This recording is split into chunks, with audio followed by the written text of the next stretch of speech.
Bienvenue pour cette deuxième partie du cours qui parle d'apprentissage profond et des applications en images et en vision par ordinateur.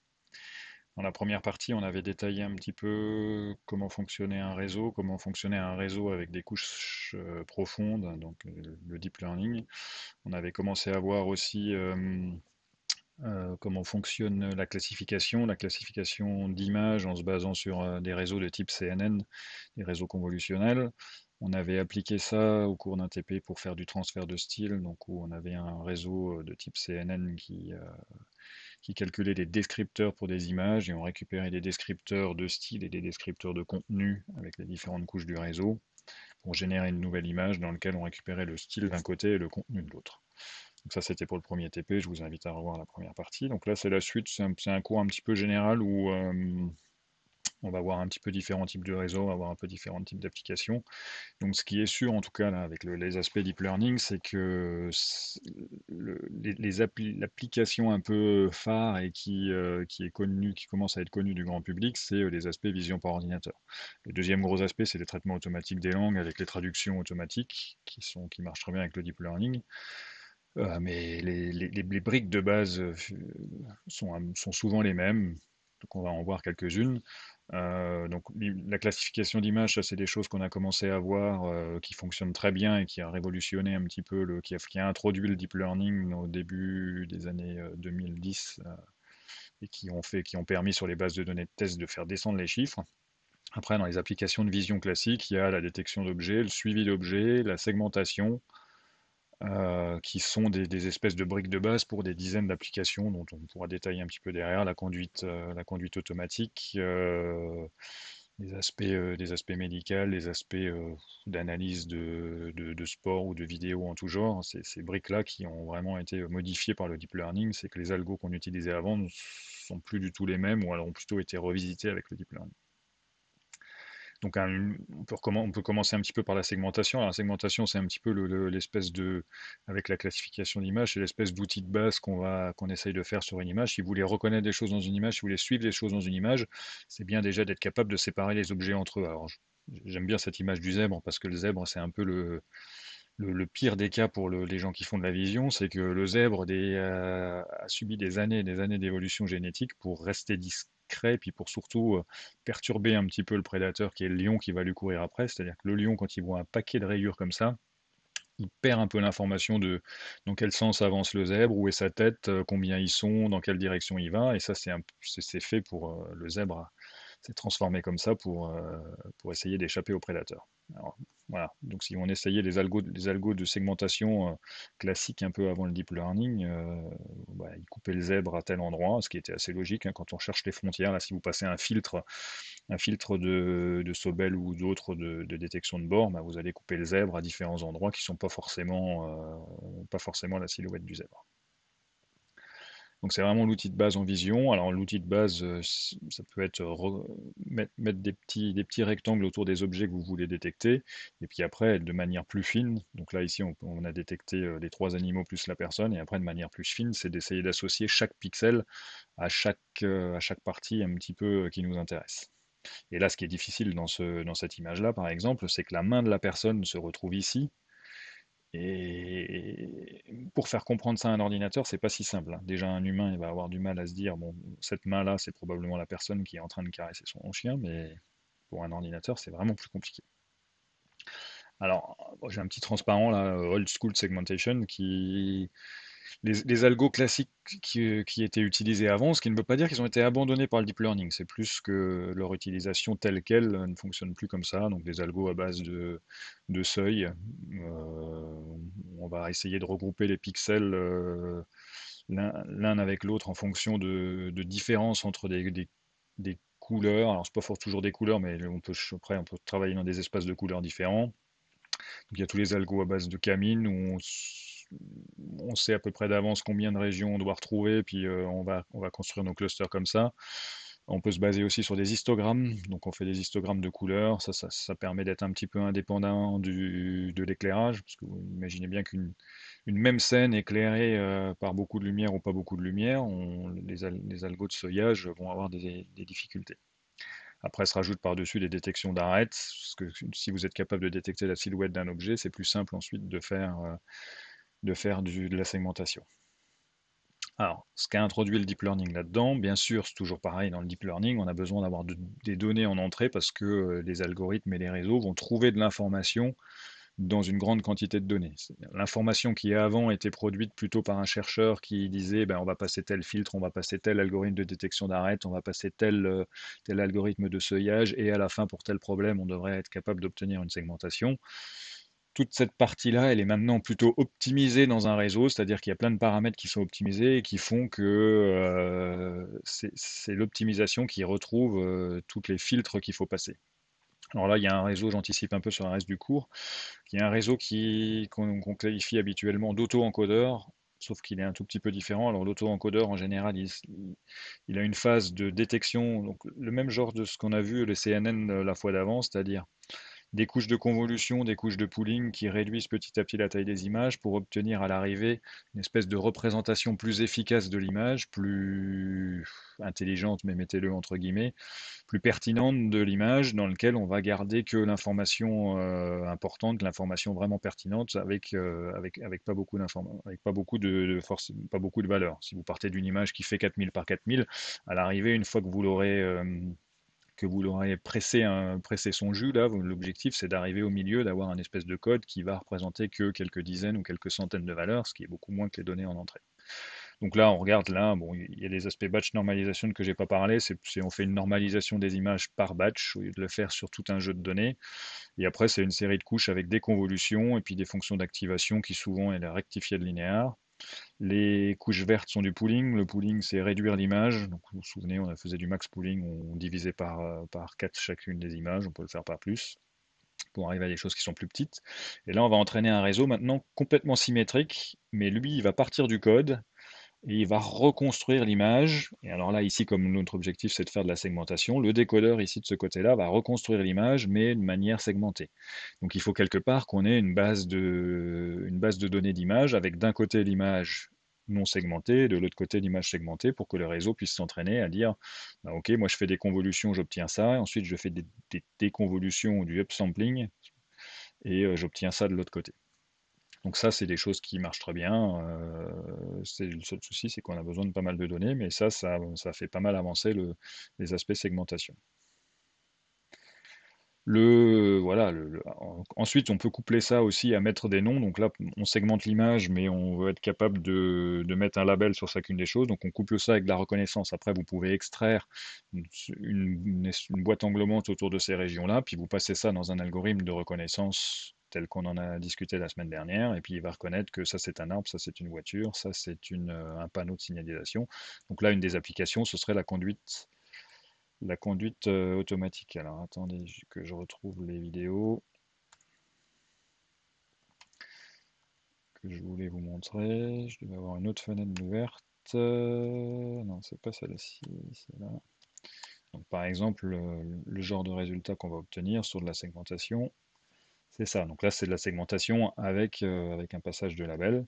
L'autre avantage, donc le désavantage, on l'a dit plein de fois, des réseaux de neurones, c'est que vous avez besoin de données. L'avantage du réseau de neurones, c'est qu'une fois qu'il a été entraîné, faire passer la vidéo dans le réseau, c'est simplement quelques dizaines ou quelques centaines de multiplications et d'additions, passage avec quelques passages dans la fonction d'activation, mais qui en général n'est pas non plus très complexe à calculer.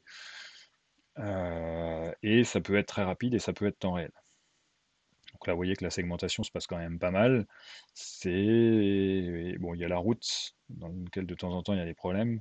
Au moment où il y a le soleil, là, on voit que le soleil change complètement l'éclairage, donc il ne sait pas trop si c'est du sable ou si c'est de la route. Mais sinon, disons qu'on peut déjà commencer à espérer à pouvoir greffer une application par-dessus qui pourrait marcher sur ce genre de choses. Alors une application par-dessus, là, de conduite automatique, bon, on verra peut-être tout à l'heure qu'il y a des choses qui peuvent encore coincer pour la conduite automatique, mais on a déjà une brique de choses qui peuvent marcher, ce qui n'était pas le cas il y a encore 5 ans ou 10 ans, enfin 5 ans ou il y a 10 ans, c'était impensable de penser laisser un ordinateur conduire et reconnaître des choses dans la rue. Bon, je pense que vous avez compris le principe sur la segmentation. Le deuxième aspect qui a pas mal été révolutionné par les réseaux de neurones, c'est la détection d'objets. Donc là, par exemple, reconnaître que dans cette image-là, on a une personne, on a des cerfs-volants, éventuellement des arbres et des choses, et que ces objets soient en mouvement. Donc c'est plus dur que la reconnaissance d'objets, parce que les objets peuvent varier en taille, en rotation, la position dans l'image, le nombre de rectangles à tester peut être grand, donc parce que là on pourrait imaginer, bah, je découpe cette image-là en plein de petits rectangles aléatoires, et puis je les passe dans un algorithme de reconnaissance d'image de type CNN, et puis on voit ce que ça donne. Ça pourrait marcher, mais donc on va voir un peu ce qui est plus intéressant. Même si vous ne comprenez pas tous les détails là, de la partie détection d'objets, c'est pas très grave. Ce qui est plus intéressant, c'est de voir un peu l'évolution de ce qui s'est passé en recherche autour de ça. Donc les algorithmes, même orientés un petit peu DIPS, les gens se sont toujours passés au départ sur une phase de segmentation. Donc le principe général de ce genre d'algorithme, c'est qu'on fait une phase de segmentation. J'ai mis algorithme quelconque. En gros, on se débrouille pour segmenter. Alors une première segmentation peut donner ça. Après, on va faire une espèce de regroupement en disant, bon, bah, sur cette image, j'ai trouvé un peu trop de régions, je vais les fusionner. J'obtiens ça avec de la fusion de régions en faisant des similarités de couleurs, de textures, de formes. Et puis chaque région va produire ce qu'on appelle un ROI, une Region of Interest, qui est la région d'intérêt, donc des rectangles autour de chacune des zones. Et puis après, par-dessus ça, on essaye de reconnaître les objets qui sont dedans. Les premiers types de réseaux qui ont fait ces choses-là, ils s'appelaient RCNN, le R pour région. Donc en gros, c'était un CNN basé sur des régions. Donc les régions d'intérêt, pour les retrouver, on passait un premier algorithme, un premier réseau de neurones qui faisait des convolutions. Ça donnait un espace caché de la représentation de l'image. Donc ça donnait une espèce de série de chiffres qui décrivent de manière le plus intelligente possible, le plus pertinente possible une image. Et ces descripteurs, ensuite, on n'utilisait plus du tout de réseau de neurones. On faisait une classification à partir d'un SVM qui est un algo de classification classique et qui marche bien. Vous avez peut-être dû coder dans les parties avec Julie Digne. Une fois qu'on avait classifié ça pour reconnaître ce que c'était, on avait un algorithme de régression qui ajustait la bounding box. Donc en gros, on faisait une optimisation sur la taille du rectangle pour que le rectangle soit pile autour de la personne. Donc là, par exemple, quand on a détecté une personne dans ce rectangle-là, la dernière phase d'optimisation va agrandir un petit peu le rectangle sur la droite pour capturer son bras gauche et son épaule en plus. Donc là, la phase d'optimisation pouvait être lente parce que c'est une phase d'optimisation, il faut faire des descentes de gradient, mais en gros, on n'est pas inclus dans un réseau. Donc RCNN marchait pas trop mal, il était capable de retrouver 2000 régions.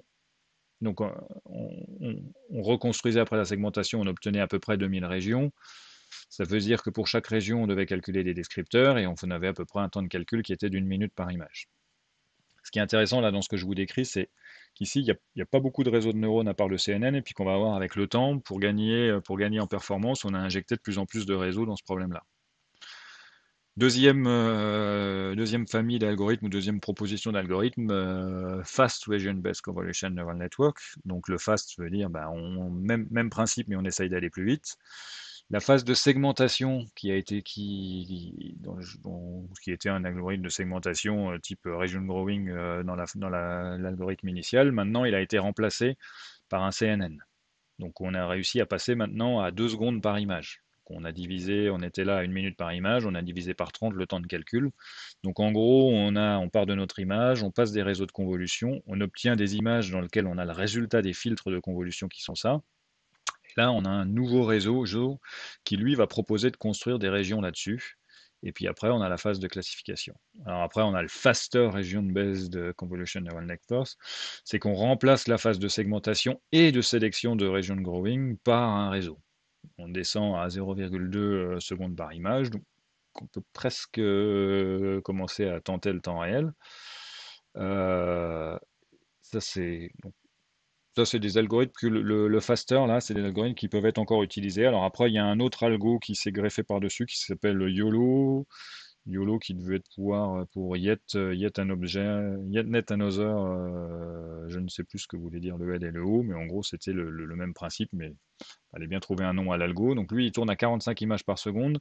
Ce qu'a rajouté ce réseau-là, c'est qu'au lieu de faire simplement des traitements basiques qui sont des CNN et des segmentations faites par un réseau, c'est qu'il s'est dit, ben, on va essayer de proposer un réseau pour que lui pronostique directement la taille du rectangle. Donc par exemple, bon, le premier indice, c'est PC, c'est est-ce que j'ai un objet qui m'intéresse, qui est présent dans la fenêtre ou non. Donc, par exemple, quand j'ai une fenêtre dans laquelle j'ai directement dedans quand j'ai une forêt puis que ça m'intéresse pas parce que je veux reconnaître les voitures, bah, je vais avoir un zéro là-dedans et puis du coup, pas forcément de pertinence avec les chiffres derrière. Par contre, si j'ai un objet qui m'intéresse dans la sous-fenêtre, je vais stocker les quatre coordonnées de ma boîte englobante, donc le BX, BY qui sont les coordonnées du point en bas, puis la hauteur et la largeur de la fenêtre. Et après, dedans, je peux rajouter des présences de trois classes. Est-ce que c'est une voiture? Est-ce que c'est une moto? Est-ce que c'est une mobilette? Est-ce que c'est un camion? Donc là, il y en a que trois, mais on pourra en avoir plein d'autres en fonction des classes qu'on veut repérer. Donc après, je découpe mon image ici, par exemple, en 9. Je passe ce rectangle-là dans YOLO. Il va me donner 0 parce qu'il n'y a aucun objet qui m'intéresse. On n'en va pas plus loin, on prolonge pas les calculs. Par contre, ici, là, dans une sous-fenêtre qui est comme ça, il y a un morceau qui m'intéresse, je fais un pronostic sur sa fenêtre, puis après, je peux redécouper ma zone. Et là, donc ici, mon découpage en très régulier, en grille régulière sur mon image. Après, je vais pouvoir adapter éventuellement des choses qui sont là-dessus, puis relancer une deuxième phase de YOLO. Donc j'ai mon image en entrée, je passe une couche de CNN, je fais des max pooling, etc. J'obtiens la sortie et surtout j'obtiens en sortie là quelles classes sont présentes dans chacune des imagettes et puis quel est le pronostic de mon rectangle. Donc si je passe même cette imagette qui est là, il va me pronostiquer un rectangle en disant bah, il y a une personne et probablement elle est en bas. Ça veut dire que le réseau va être capable de supposer ok si j'ai le haut d'une personne en haut, bah, je vais trouver automatiquement que la boîte englobante va plus bas que ce qu'on me montre et que le reste de la personne sera plus bas. Idem pour la voiture et on obtient ce genre de choses là. Et à 45 images par seconde, donc 45 images par seconde, on est en réel, vous mettez une caméra comme ça, couplée à un petit processeur de calcul, et vous pouvez penser déjà à une application de conduite automatique. Alors ça, bon, je ne vais pas rentrer dans les détails, si vous voulez recoder, alors vous pouvez, sur GitHub, vous pouvez même retrouver le code de YOLO, vous n'avez pas forcément envie de le réentraîner. Par contre, si vous en avez besoin comme une brique, vous récupérez sur GitHub un réseau déjà entraîné, puis vous le branchez ça dans votre application. Je pense même que dans TensorFlow, vous devez avoir une version de YOLO qui est intégrée.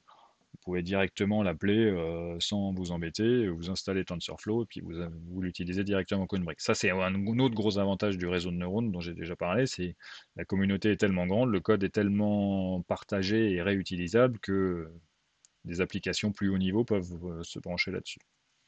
Alors si on fait juste un petit bilan sur les aspects un peu vision avant de regarder un peu plus les aspects de nouveaux réseaux, c'est souvent des idées simples mais malines qui marchent le mieux. Alors je reprends, bon, j'en ai pas parlé dans ce cours-là, si vous reprenez un vieil article de 2004 qui détectait des visages dans une image de Viola Jones, qui était un grand classique, c'était c'était en réel. Alors pour 2004, c'était incroyablement rapide. C'était plein de petites idées simples. Donc là, c'était de passer par exemple des filtres de détection de art avec donc du noir, du blanc. C'était de détecter en gros des symétries. Ces filtres-là, ils étaient calculés de manière très maligne sur l'organisation de l'image. Et finalement, ça donne l'algorithme qui a été probablement le plus utilisé en vision avant le deep learning. YOLO, c'est pareil, c'est que finalement, on injecte dans le réseau directement ce qu'on veut. Et puis, on se dit, bah, ok, mais ça va être impossible, il va rien retrouver. Ben non, si on laisse s'entraîner, qu'on joue pas mal sur les paramètres, on finit par avoir quelque chose qui marche bien et on a quelque chose de très rapide. Donc ça, c'est pour les basiques. Maintenant, vous pouvez même imaginer, voilà, de récupérer un réseau pré-entraîné, de le faire tourner sur mobile. Il y a les fabricants de processeurs qui ont des petites accélérations pour ça. C'est utilisé dans des tonnes de choses. Donc de la reconstruction 3D, la capture de mouvement, l'extraction de textures, l'illumination, donc tous les aspects aussi réalité augmentée. Là, si vous êtes en train de balader votre téléphone portable dans une ville, il va être capable de segmenter les immeubles, de vous rajouter de l'information en vous disant le nom des rues, en vous donnant des informations sur les bâtiments. Avec ce genre d'appli, c'est codable sans avoir des compétences incroyables en vision. Vous récupérez des briques comme YOLO et puis vous les branchez dans votre appli. Ça, c'est quand même quelque chose de très nouveau pour la vision par rapport à avant où chacun avait ses langages un petit peu particuliers. Le code était difficilement transposable à une nouvelle appli. Ça marchait pas forcément sur des nouvelles images. Alors que là, c'est plus le cas. Maintenant, on commence à atteindre le niveau industriel. Alors, deuxième partie de cette deuxième partie, c'est pour aller un petit peu plus loin avec les réseaux et l'image. C'est qu'on va essayer de voir un peu différents types de réseaux. Pour l'instant, on a vu le CNN, on a commencé à voir un petit peu l'auto-encodeur, là, quand on a fait de la segmentation avec une partie où j'encode et je décode. Il y en a d'autres, hein, il y a des algos à base de clustering, donc on va les passer un petit peu en revue, un petit peu tous, en montrant des fois un peu plus ou moins d'applications. Donc, bon, je vais passer vite sur ce transparent-là. C'est aussi ce que je vous disais, c'est que les frameworks PyTorch ou TensorFlow, là, maintenant, sont super bien optimisés, utilisent le GPU à fond. Vous pouvez utiliser l'optimiseur pour faire autre chose que d'entraîner un réseau, ce qu'on a fait quand on a fait du transfert de style. En général, ce que les gens font, c'est qu'ils font plutôt le code en Python pour toute la partie entraînement. Par contre, une fois que vous avez fait votre entraînement, après, vous pouvez trouver du code C++, C Sharp, Java pour le faire tourner sur n'importe quel type d'ordinateur et vous chargez le réseau. Il commence à y avoir des formats un petit peu standards de fichiers de réseau dans lequel vous pouvez entraîner un réseau avec PyTorch et puis après vous avez votre moteur de neural network en Java qui n'est pas du tout PyTorch et vous rechargez le même réseau et vous le lancez.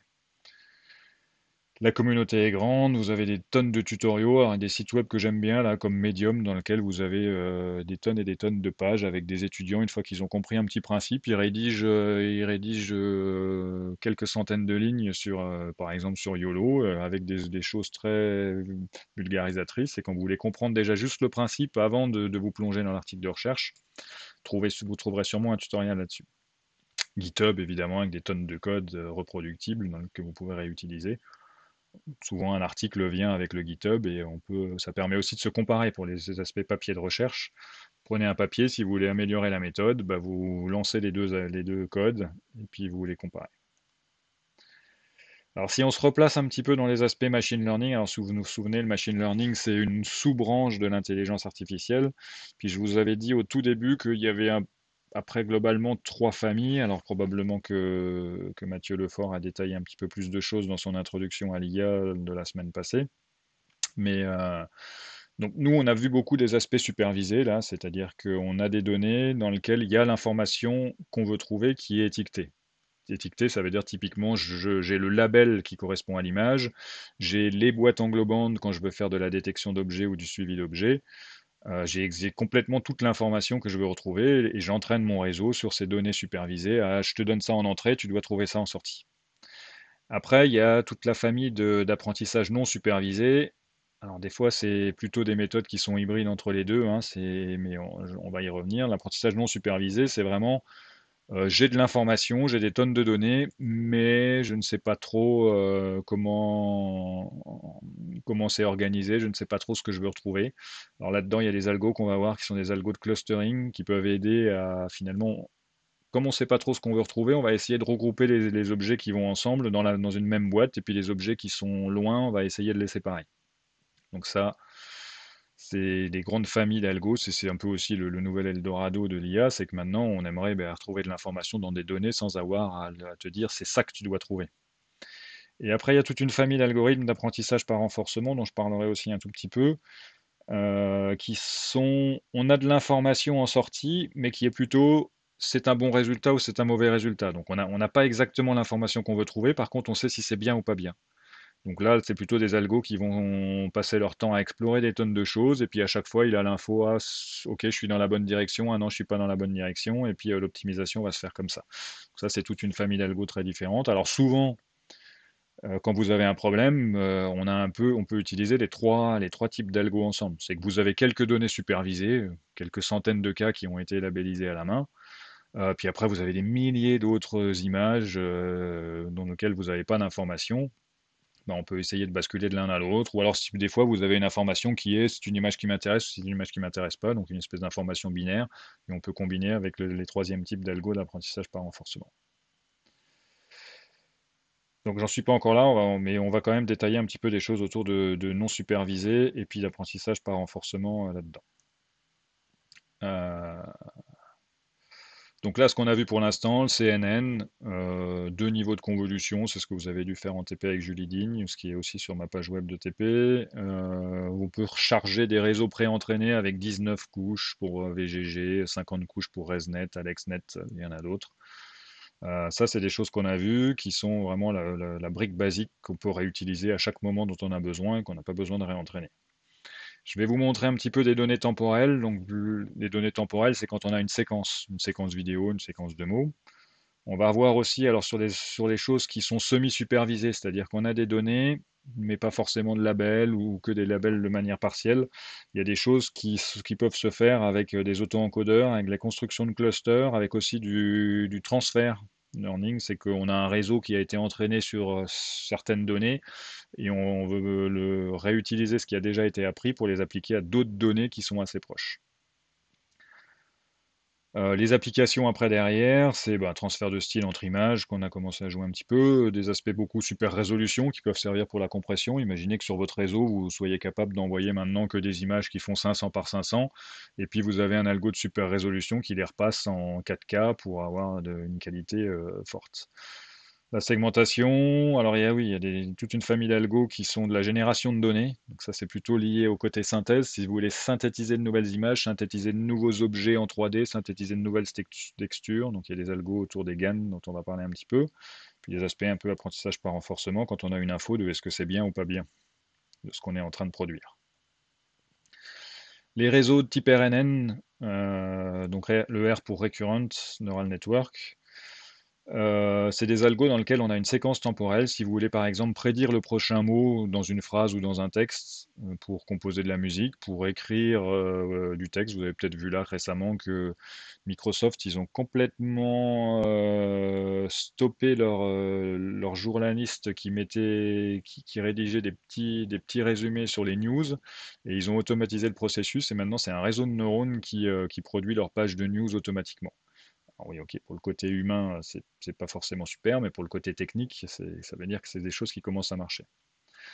Reconnaissance du langage parlé, reconnaissance du langage oral, donc on peut avoir en entrée les mots qui sont les lettres, les codes ASCII des lettres, mais on peut aussi avoir les fréquences du son enregistré, et puis on reconnaît les choses qui sont dedans.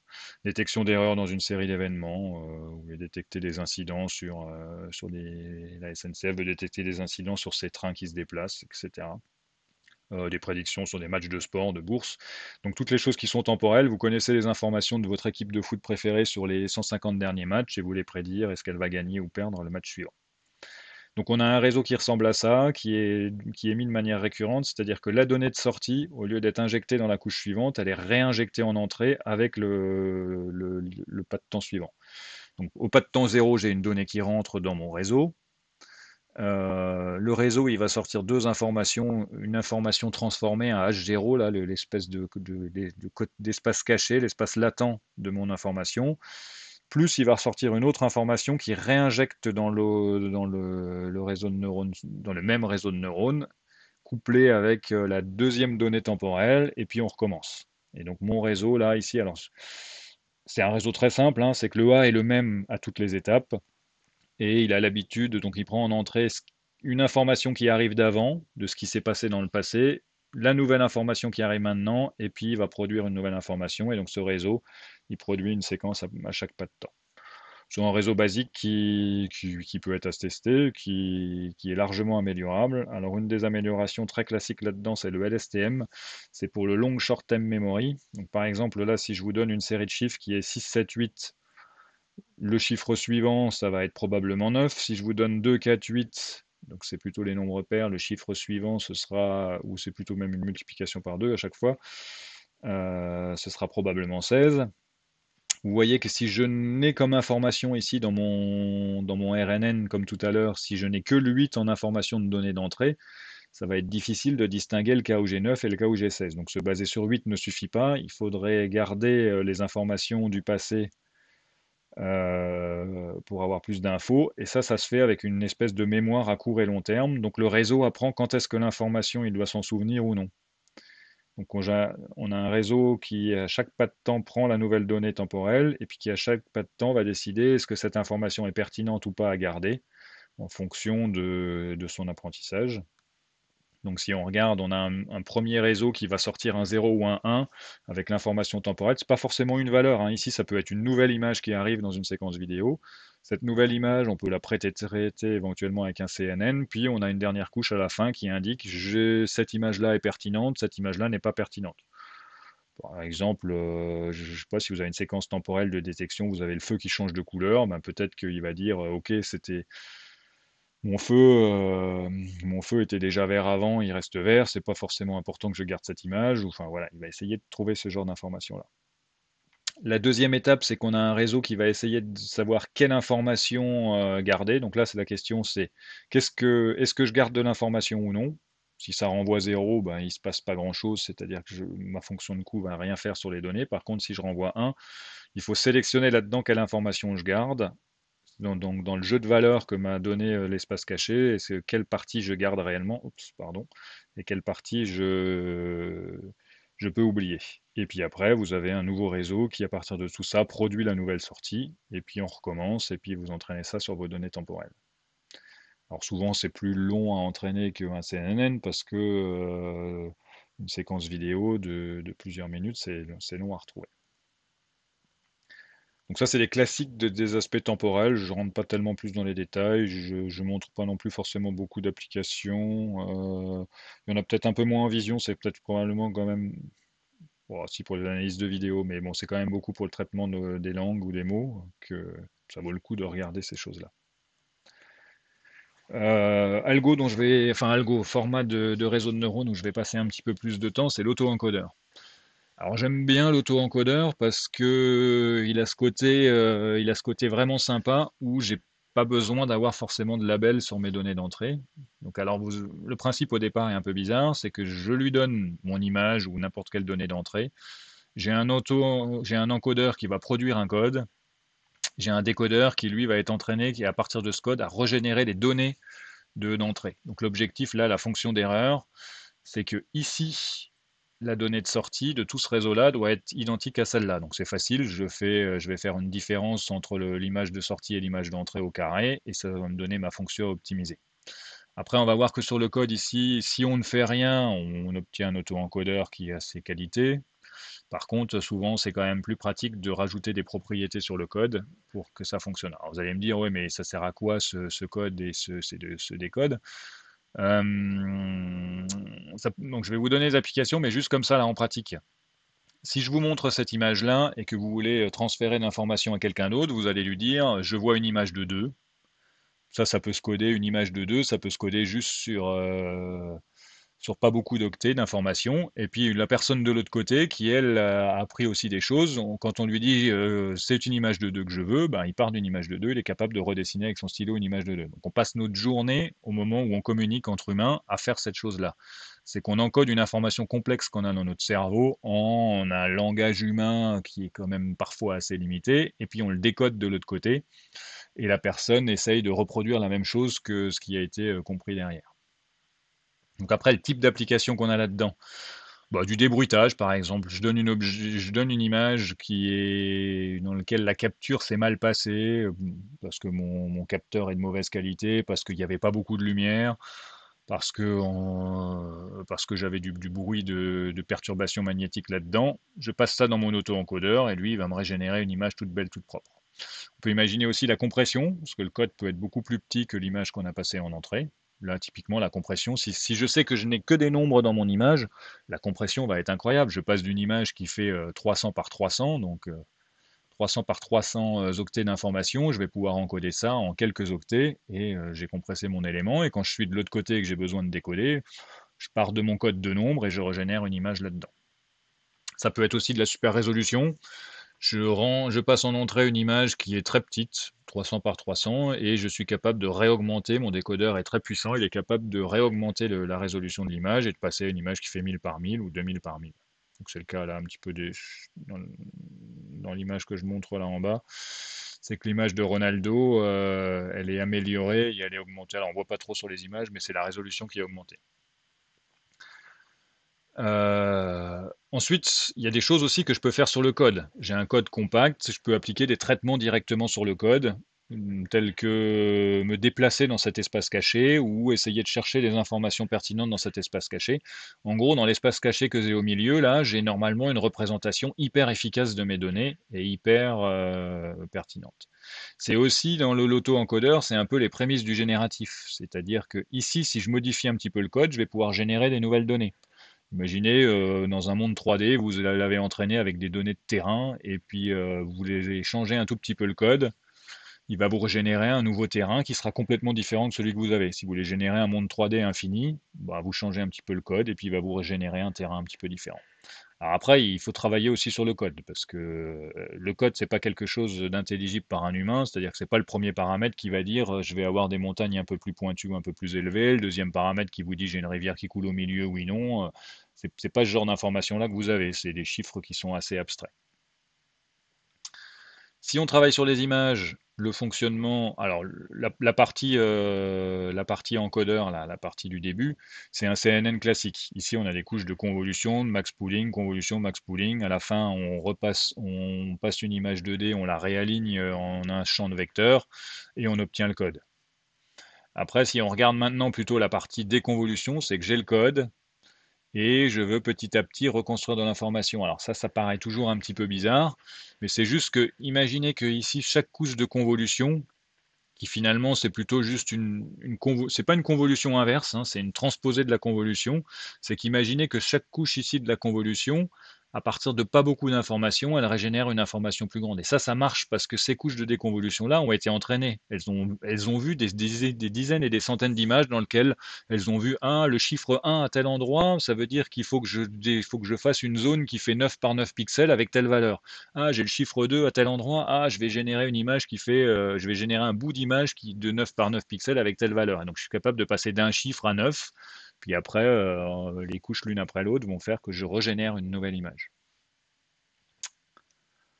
Alors, ce qu'on va pas faire en TP, mais ce que je vous invite à faire de manière assez simple et assez pratique. Moi, au début, quand j'ai voulu apprendre les auto-encodeurs, je suis parti d'un nuage de points. Les nuages de points, c'était ça, là. Je donnais une coordonnée X et Y à mes points. Donc, en données d'entrée, j'avais deux dimensions. Je passais X et Y. Et puis, mon nuage de points, il était centré dans une ellipse. Enfin, tous mes points étaient dans une ellipse. Donc, je donnais à mon auto-encodeur que des points qui étaient dans cette zone-là de la géographie, de l'espace. J'avais mes points qui étaient centrés en 4, 6. Et puis, je donne à l'auto-encodeur que ces points-là. L'auto-encodeur, donc là, c'était pas avec des couches de convolution, hein, c'était des couches complètement connectées. Donc il a deux données en entrée. Je lui faisais reconstruire un code qui était aussi avec deux données. Puis en sortie, il me ressortait le même point que le point d'entrée. Non, je donnais même un code qui était plus grand que les données d'entrée. Mais bon, donc ça servait pas pour la compression. Par contre, ça pouvait servir pour autre chose. Là, par exemple, une fois que j'ai entraîné mon auto-encodeur sur ces données-là, je lui donne tous les points bleus qui sont dans ce rectangle-là. Donc des points bleus qui sont entre 0 et 10 et 0 et 10. Je lui donne par exemple ce point bleu-là. Et comme l'auto-encodeur, lui, ce qu'il a appris, c'est les ressemblances, il a appris les choses qui sont communes entre tous les points. Les choses qui sont communes entre tous les points, c'est que tous les points sont dans cette ellipse. C'est ça qu'il apprend. Donc quand je lui donne ce point-là, il va me le ramener ici, là, sur le bord. Alors c'est pas tout à fait sur l'ellipse, mais je suis poil 1. Donc en gros, là, tous les points bleus que j'ai donnés à mon auto-encodeur, il va les ramener sur les points rouges qui sont ici. Donc ça veut dire que je peux donner maintenant une donnée complètement aberrante à mon auto-encodeur, un point complètement faux, il va le ramener lui dans l'espace des choses possibles. Donc je peux donner, si je l'entraîne sur des images d'animaux, je vais maintenant donner une image de voiture à mon auto-encodeur. Ben, il va me transformer mon image de voiture en une image d'animal, avec probablement la forme qui ressemble un peu à la voiture, puis la couleur peut-être qui ressemble à la voiture. Alors, je n'ai pas essayé sur les voitures, je l'ai essayé sur les nuages de points. Je l'ai essayé aussi sur les animations, ça c'est plus le TP que vous pourrez faire plus tard. Donc après, sur l'auto-encodeur, il y a un problème, enfin c'est pas un problème, mais il y a des choses là sur le code ici. Si on laisse aucune contrainte sur le code, il va produire des espaces pas forcément connexes ou vous allez avoir par exemple deux images qui sont très proches dans la représentation au départ, qui auront un code pas forcément voisin de l'autre côté. Parce qu'ils trouvent que c'est plus simple de l'organiser comme ça, parce que l'optimisation a fait que ces deux images-là ne se retrouvent pas côte à côte. Souvent, c'est pas forcément ce qu'on veut. Alors, il faut rajouter des contraintes sur le code au milieu, et ça se fait dans la fonction d'erreur. Alors, une des manières ici, par exemple, de rajouter des contraintes, c'est de faire un sparse auto-encodeur. Donc, c'est dans la fonction de coût, on favorise la sparsity. Pas forcément de traduction, on favorise le côté un peu clairsemé. Ça améliore les performances de l'auto-encodeur, puis ça accélère aussi son entraînement. L'intuition là-dedans, c'est d'avoir essentiellement des neurones utiles, donc avec un poids fort, et pour favoriser une représentation plutôt plus intelligente et plus compacte. Donc dans la fonction de coût, on va dire bah, je veux que mes données de sortie X chapeau ce soit les mêmes que mes données d'entrée X, et en même temps je veux que la somme des poids dans tout mon réseau soit le plus petit possible. Parce que je vous rappelle que là, l'objectif de l'optimiseur, c'est de faire en sorte que la fonction de coût soit le plus proche de zéro possible. Donc ça veut dire que mes données de sortie soient les mêmes que mes données d'entrée et que la somme de mes poids soit proche de zéro. Alors ici, on n'a pas fait la distance L2 au carré, on n'a pas élevé au carré la somme des poids. Alors il y a le lambda, là, ça c'est plus pour donner un poids plus fort au côté sparse ou un poids plus fort au côté distance. Ça c'est à jouer un petit peu en fonction de votre problème que vous avez. Ici, on l'a fait plutôt avec des valeurs absolues parce que ici, l'intuition, quand mon gradient ici vaut plutôt plus 1 ou moins 1, je vais avancer plus vite en faisant le même pas que si j'avais mon élément au carré. Donc ça, c'est plus pour un espèce de choix pour accélérer l'entraînement. C'est que quand mes données sont au carré et que je suis très proche ici de la solution, bah, en mettant les données au carré, je vais faire des tout petits pas, alors que si j'utilise la valeur absolue, je fais toujours le même pas, même sur la fin, et j'avance un peu plus vite. Après, c'est pareil, c'est à tester en fonction des données que vous avez en entrée, à tester en fonction du problème que vous avez. Si on regarde un petit peu, donc un auto-encodeur classique, si on l'affiche, là, les zones dans lesquelles on a de l'information. Donc là, ici, il y a des neurones qui servent à rien. C'est les neurones qui sont un peu gris, gris basique. Les neurones qui servent, c'est ceux dans lesquels j'ai de l'information ou j'ai du bruit. Si je fais un auto-encodeur sans le côté sparse, donc sans la norme L1, j'obtiens la version de gauche, alors que dans la version, en rajoutant une régularisation, là, un terme de régularisation sur le poids, j'obtiens plutôt la version de droite. Donc j'ai beaucoup plus de neurones qui ne font rien, et j'ai beaucoup moins de neurones qui servent réellement à quelque chose. Et ça, en pratique, si on le teste, on voit quand même que ça aide à ce que ma représentation soit plus intelligente. C'est que ça sert à rien d'avoir un réseau gigantesque, il vaut mieux avoir un réseau pas très grand et puis plus efficace. Donc là, maintenant, avec même le L1, on pourrait réduire la taille du code. Ici, mon code, il fait quand même 250 fois 500. Je pourrais probablement réduire la taille de mon code, les diviser par 10. Parce que là, il y a au moins 9 petits carrés sur 10, 9 petits neurones sur 10 qui ne servent à rien. Alors sur les auto-encodeurs, il y en a plein d'autres qui existent. Là, je vous ai donné une espèce juste de schéma global. En particulier, vous avez les variational auto-encodeurs.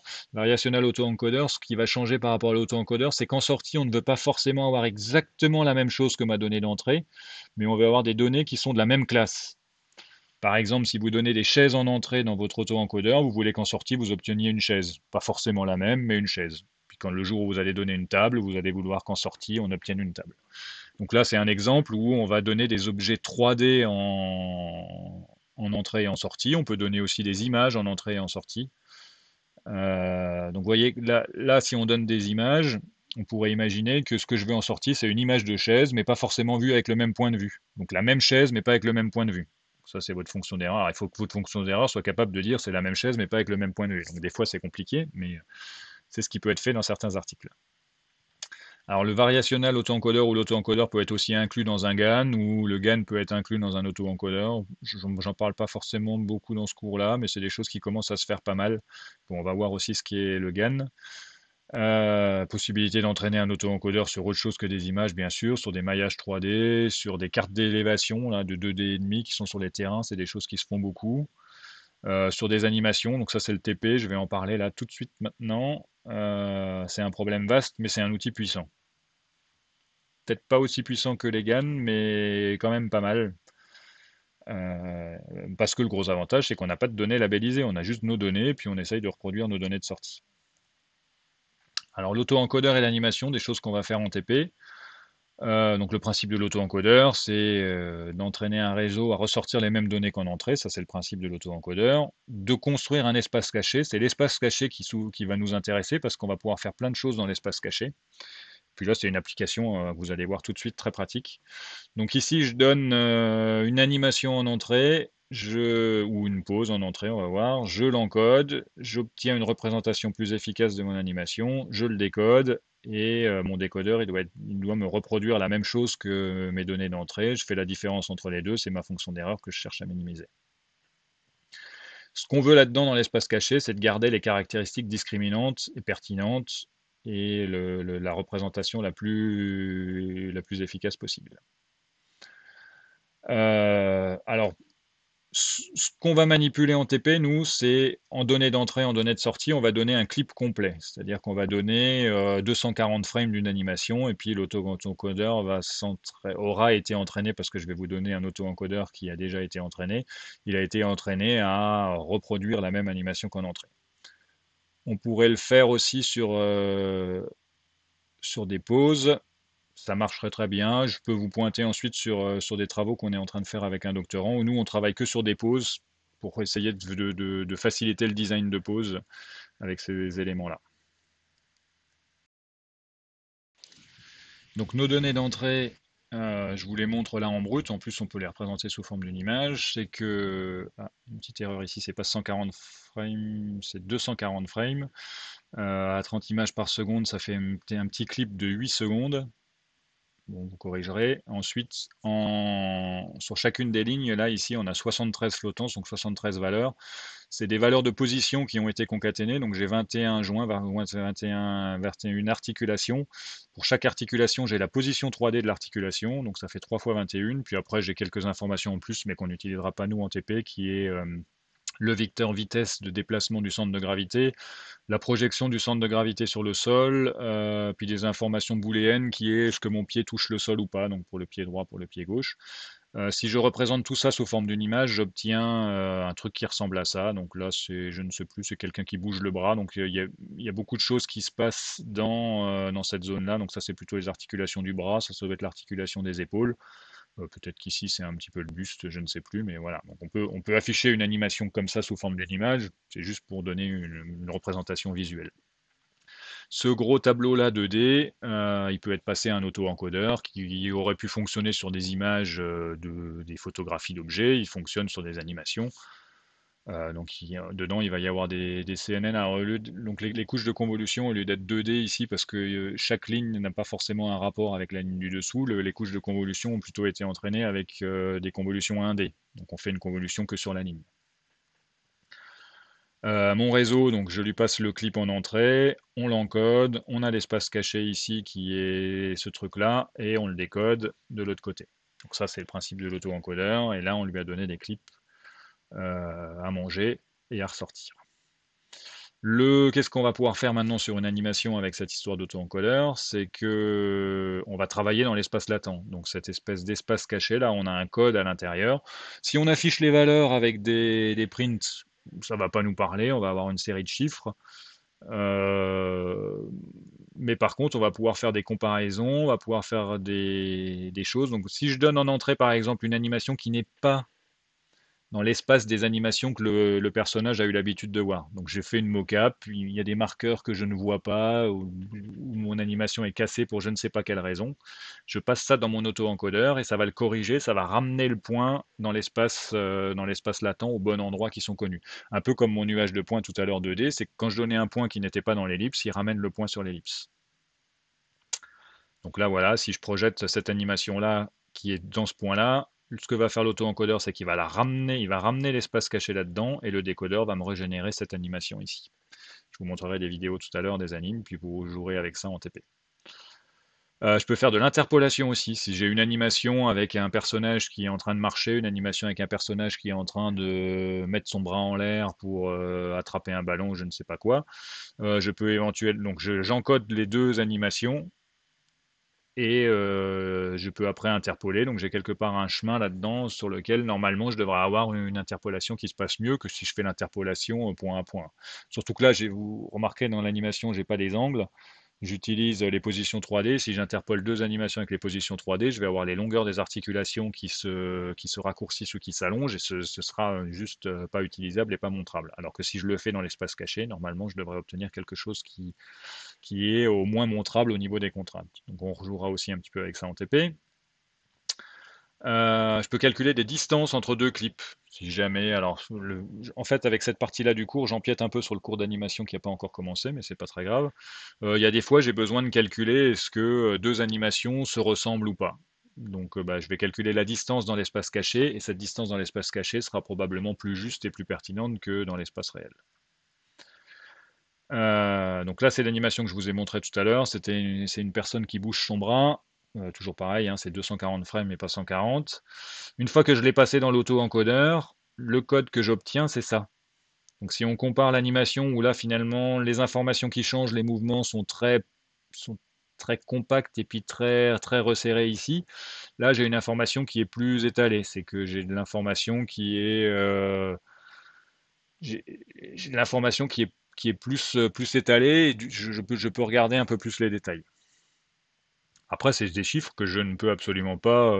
C'est pas parce que ici j'ai un 8 que je vais comprendre à quoi sert ce 8. Ça, c'est toujours le problème des espaces cachés et de l'apprentissage profond, c'est que je travaille dans des espaces qui n'ont pas forcément de pertinence pour un humain.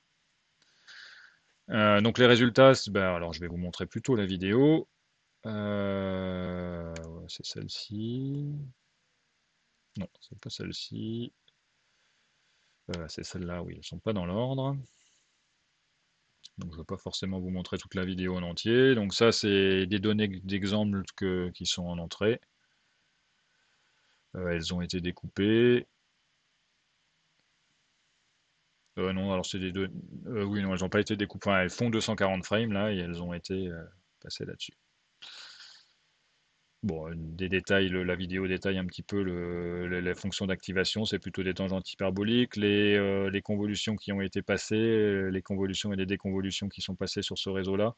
Le réseau que je vous propose, oui, il doit être à peu près probablement assez pareil. Donc là, vous avez un détail des filtres qui ont été optimisés.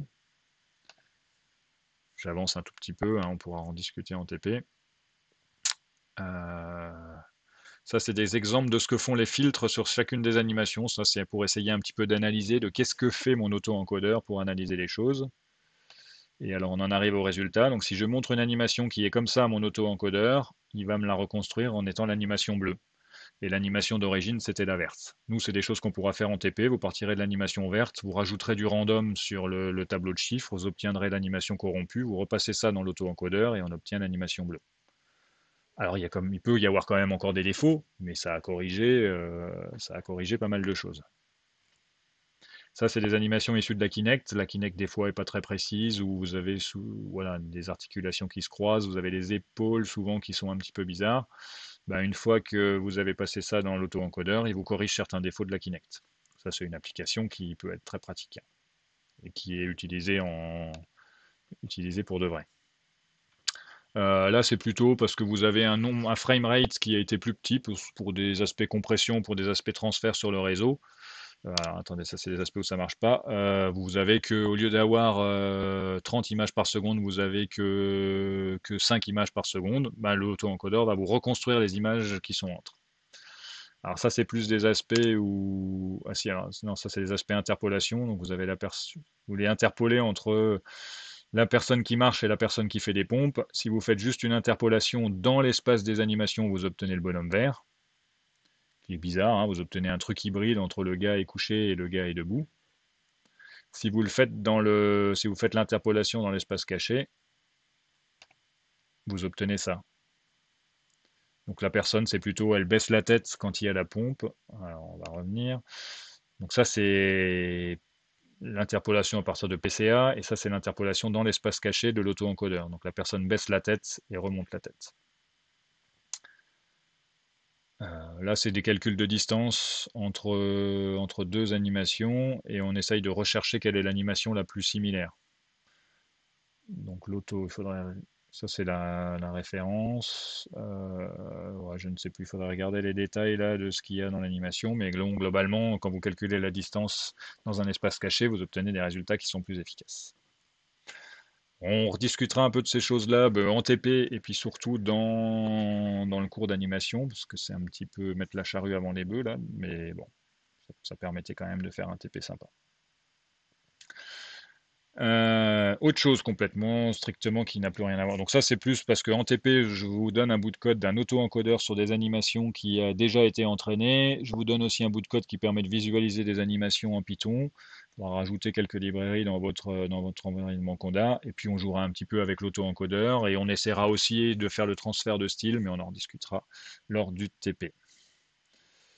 FaceNet, alors ça c'est FaceNet, c'est un papier, mais après c'est l'idée générale qui est intéressante. Ici, ce qu'on va essayer, c'est de savoir si de reconnaître une personne. Donc de savoir, je vous donne une image et d'être capable de reconnaître que ce monsieur-là, c'est Brandon, là, tel qu'on le voit en haut à droite, et de lui remettre un nom qui sont dessus. Si vous avez des dizaines et des dizaines d'images de Brandon, on peut faire un CNN et puis à l'arrivée, le réseau va reconnaître oui c'est Brandon, non c'est pas Brandon. En général, vous n'avez pas des dizaines et des dizaines d'images d'une personne, vous voulez plutôt essayer de construire un espace dans lequel deux photos d'une même personne vont se rapprocher dans l'espace caché, dans l'espace latent, et puis deux photos de personnes différentes vont s'éloigner. Donc c'est plutôt ce que vous aimeriez faire, c'est faire plutôt du clustering. Ça veut dire que je donne ici une personne, une photo négative qui n'est pas la personne, une photo positive qui est la même personne mais avec un angle de vue différent, avec un éclairage différent, une photo différente. Et ce que va essayer de faire le réseau de neurones, c'est qu'il va essayer de rapprocher les mêmes personnes et d'éloigner les autres. Alors ça, si on regarde, on utilise un triplet. Le triplet, dans la fonction d'erreur, c'est qu'on va essayer de maximiser. Donc on va essayer de maximiser. Le X+, c'est quand c'est la même personne. Donc la photo de ma personne, la photo de la personne similaire, je voudrais que la différence entre les deux soit le plus proche de 0 possible. Et puis après, je mets un moins sur la même chose et je fais la même fonction d'erreur, mais avec X- ici, je voudrais que ce truc-là soit le plus loin possible. Ça veut dire que je voudrais que la photo d'une autre personne ici soit très loin de la photo de la personne A et la photo de la même personne avec un point de vue différent ou avec un éclairage différent soit proche. L'espèce de problématique qu'on a là-dedans, c'est que maintenant, comme ma fonction d'erreur a besoin de travailler sur 3 images, même si vous n'avez pas beaucoup d'images, imaginez que vous ayez 1000 images, les triplés, ça fait 1000 au cube. Donc, alors le bon côté, c'est que ça vous fait des données à explorer. Le mauvais côté, c'est que ça peut être très très long d'optimiser cette chose-là.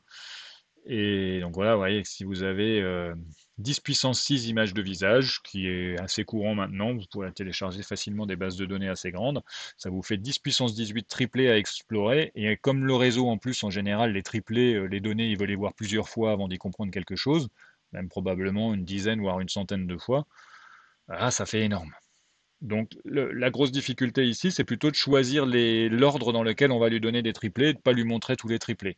Donc au début, on essaye de lui donner des triplés semi-difficiles, c'est-à-dire qui sont quand même assez abordables, mais avec des similarités, puis avec des différences assez fortes, donc des couleurs de cheveux différentes, des formes de visage différents, mais dans lequel il va facilement détecter, enfin éloigner les visages différents et puis rapprocher les images proches. Et après, petit à plus on avance et plus on va vouloir que ces triplés soient de plus en plus difficiles. Donc ici, là, ce qu'on produit, c'est la description d'un visage en 128 dimensions. Donc le code caché, l'espace latent, fait 128 valeurs. Donc on prend une image, une photo, on l'encode, on obtient 128 chiffres de l'autre côté. Une fois que vous avez entraîné ce réseau-là qui peut durer un petit moment, le bon côté, c'est que quand vous voulez reconnaître si deux personnes sont identiques, vous encodez les deux personnes et puis on regarde la distance comme tout à l'heure sur les deux triplés. On peut aussi refaire des interpolations pour passer d'une image à l'autre. Enfin, on obtient un espace caché qui est pertinent. Vous allez voir dans tout ce que je vais vous montrer, à chaque fois, on essaye d'avoir des espaces cachés le plus pertinent possible. Ici, c'est sur des visages en utilisant des triplés. C'est une bonne approche, c'est une bonne idée là d'utiliser des points proches et des points négatifs et puis de les rapprocher ou de les éloigner. Bon, on peut regarder un peu les benchmarks. Après, bon, l'article donne des comparaisons des taux de bonne reconnaissance sur des quantités d'images. Alors, on peut aussi repérer des fois les images qui n'ont pas marché. C'est assez rigolo, hein. Vous pouvez regarder les 13 images qui ont été mal classées dans la base de données, puis finalement, des fois, même un humain aurait eu du mal à savoir est-ce que c'est la même personne ou pas la même personne. Donc là, par exemple, les deux visages de la dame, ce n'est pas la même personne en vrai, mais le réseau a dit que c'était la même personne. Voilà, des fois, même un humain se tromperait sur ce genre de choses. Alors on peut regarder, je ne sais plus si c'est sur celui-là, non c'est pas sur celui-là où il y a une vidéo, pardon, mais ça c'est donc l'histoire de construire un espace latent à partir de trois valeurs. C'est quelque chose qui est aussi très malin, c'est différent d'un auto-encodeur, ça donne un résultat différent, mais ça marche plutôt bien. Alors l'autre chose, alors j'aurais presque pu en parler au tout début, mais l'autre chose qu'on fait aussi de manière classique avec les réseaux de neurones, c'est qu'on fait du transfert d'apprentissage.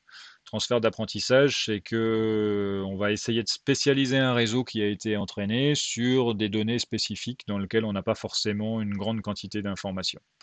Imaginez que vous récupériez VGG. Donc VGG, c'est le réseau qui a été entraîné à classifier des images sur 16 000 classes, dans lequel il y avait tout.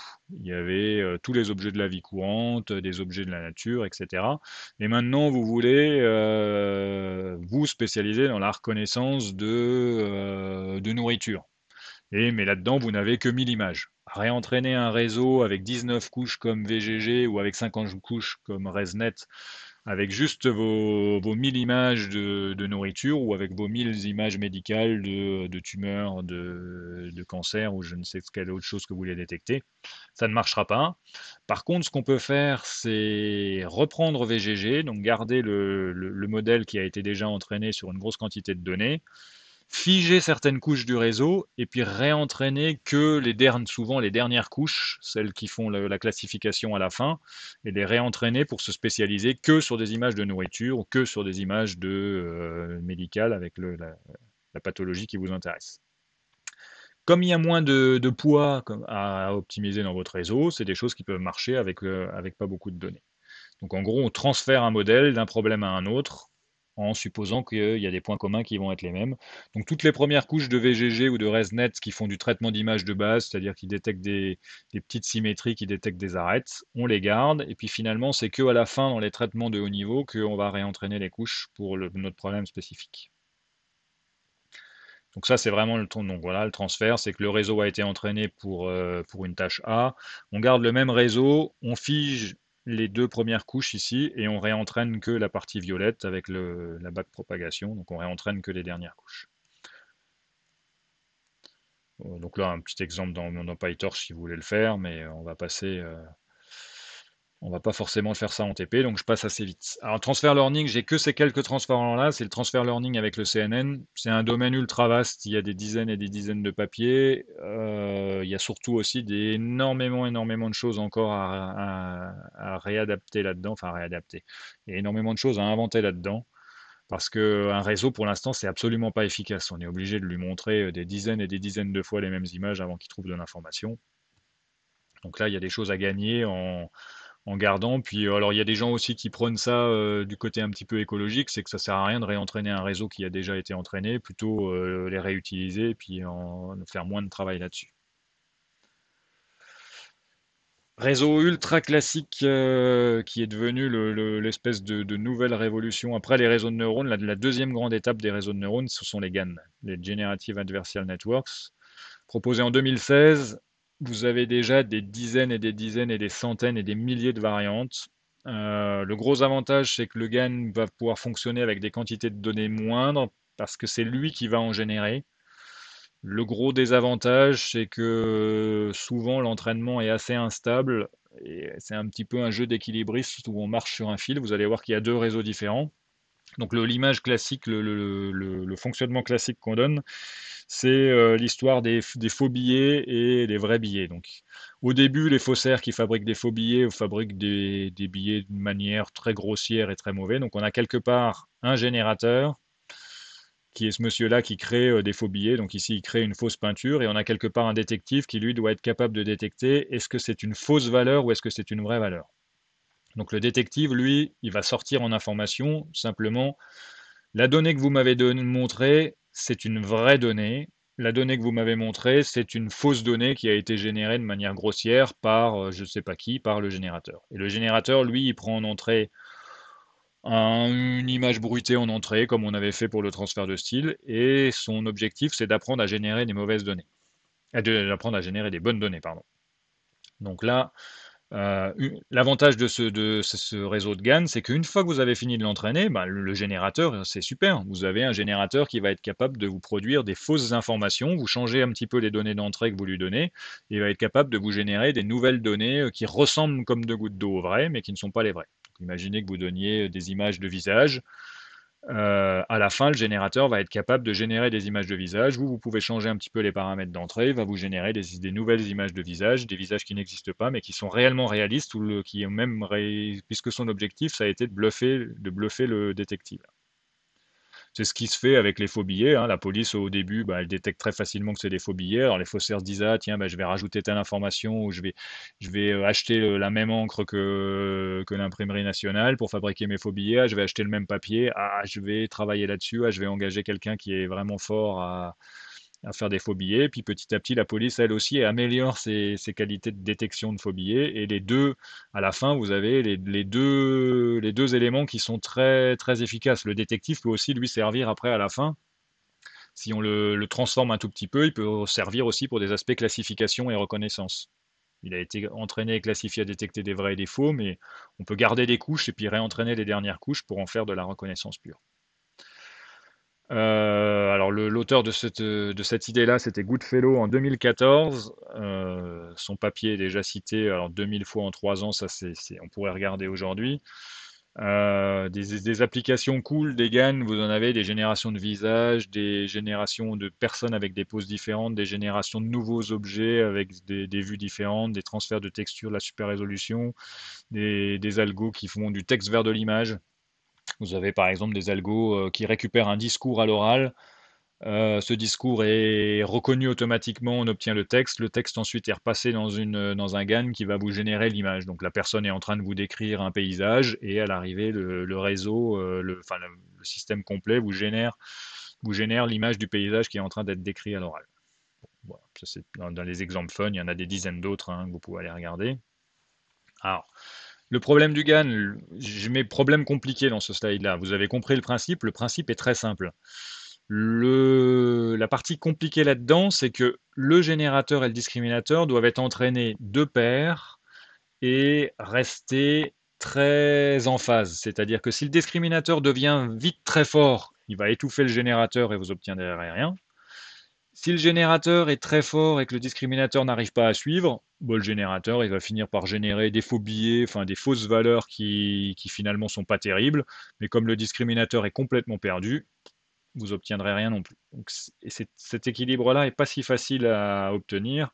Il faut jouer sur pas mal de paramètres, sur les données dans lesquelles vous les donnez, sur les poids, enfin il y a pas mal de choses à regarder. Et le résultat peut être souvent impressionnant. Donc là, par exemple, en 2015, la génération de faux visages. Donc là, ici, on voit qu'il y a des problèmes autour des yeux. Puis les images sont plutôt de résolution assez faible. En 2016, on améliore un petit peu la qualité, mais il y a toujours encore des problèmes. En 2017, on augmente un petit peu la résolution, donc on arrive à faire des images qui font 128 par 128. En gros, les gens ont beaucoup travaillé sur l'augmentation de résolution, hein. C'est-à-dire qu'au début, on obtenait des images qui étaient pas mal, mais qui étaient toutes petites, et quand on essayait d'obtenir des images pas mal, mais grandes, c'était compliqué. Donc ça, c'est résolu avec des choses progressive GAN. C'est en gros, il faut d'abord entraîner le GAN à générer des petites images, puis quand on est content, on augmente la résolution progressivement. Donc là, vous rajoutez encore des couches de bien faire attention de quand est-ce qu'on augmente la résolution, plus tous les aspects qui sont d'équilibrer les deux, le générateur et le discriminateur. Donc alors après, on peut regarder là, SRGAN, c'est un algorithme qui va générer des images de super résolution. Donc on peut regarder juste un petit peu ce qu'il y a dedans. Ah oui, parce qu'il y a des petits effets aussi qui sont rigolos là, enfin des petites nouveautés. C'est que donc dedans, on a toujours nos couches de convolution avec nos relus, toutes nos fonctions d'activation. Et puis on en met plein l'une derrière l'autre. Et puis ici, on essaye d'augmenter la résolution d'une image. Alors ce qui a aidé un petit peu là dans ces GAN-là aussi, c'est que le générateur, il a des couches qui font un skip. C'est-à-dire de temps en temps, certaines données sautent plein de couches et puis arrivent derrière. Ça a aidé à stabiliser l'entraînement. Alors, il n'y a pas vraiment d'explication. L'idée intuitive, c'est que le réseau est tellement grand et tellement complexe que de lui faire apprendre toutes les informations d'un coup, c'est compliqué. Donc on lui fait sauter des étapes. C'est un petit peu comme ce qu'on fait souvent dans l'éducation, c'est qu'on montre que des choses faciles en sautant les parties complexes au début, et puis après on réinjecte les parties complexes au fur et à mesure. Ça c'est un petit peu, si vous voulez, dans les réseaux sont figés et sont fixes. La configuration du réseau, elle est définie au départ, puis on lance l'entraînement. Ça, c'est un peu pour court-circuiter cet aspect-là, parce que le cerveau humain fonctionne pas du tout comme ça. Le cerveau humain, il crée des connexions au fur et à mesure, et les neurones, petit à petit, se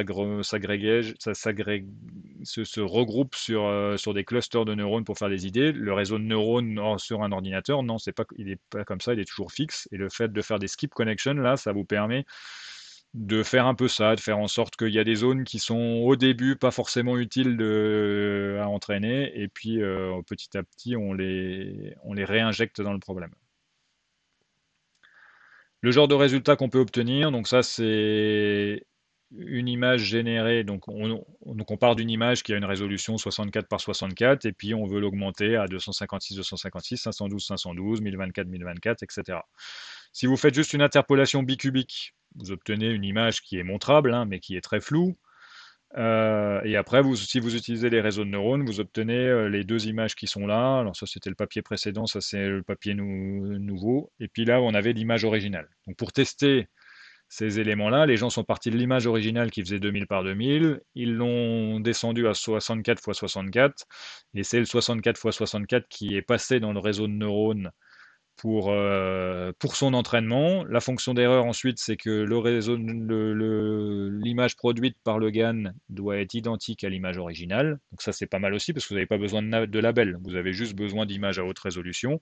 Vous les détruisez vous-même en descendant la résolution, puis vous entraînez un réseau à retrouver l'information.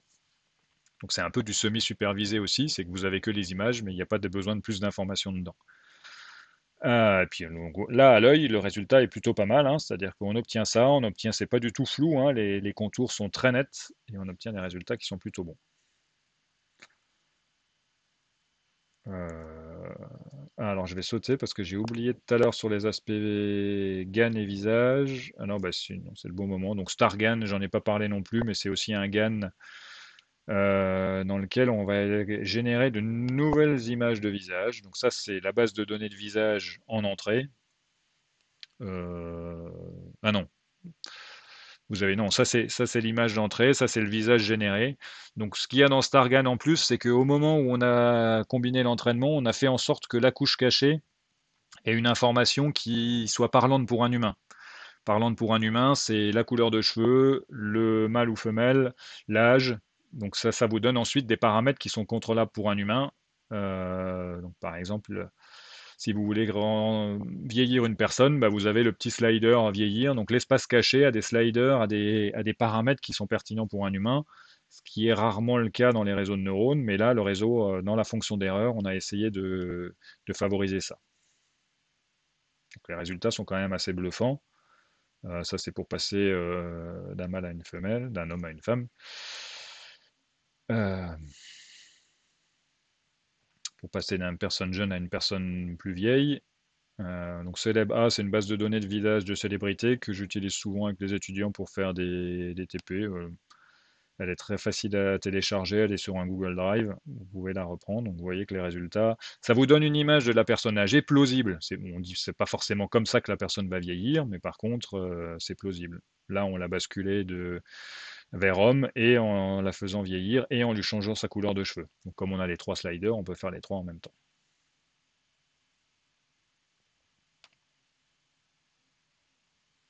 On peut changer aussi l'expression, c'est-à-dire le rendre triste, qui donne des résultats voilà, qui sont pas si mal. Alors c'est souvent très exagéré, mais les résultats sont pas si mal. Ici, ça fait un peu peur les yeux, mais donc vous pouvez changer aussi le style d'expression. Si vous avez ces informations-là en données d'entrée, et puis que vous forcez l'espace caché à avoir ces paramètres, ça peut ressortir.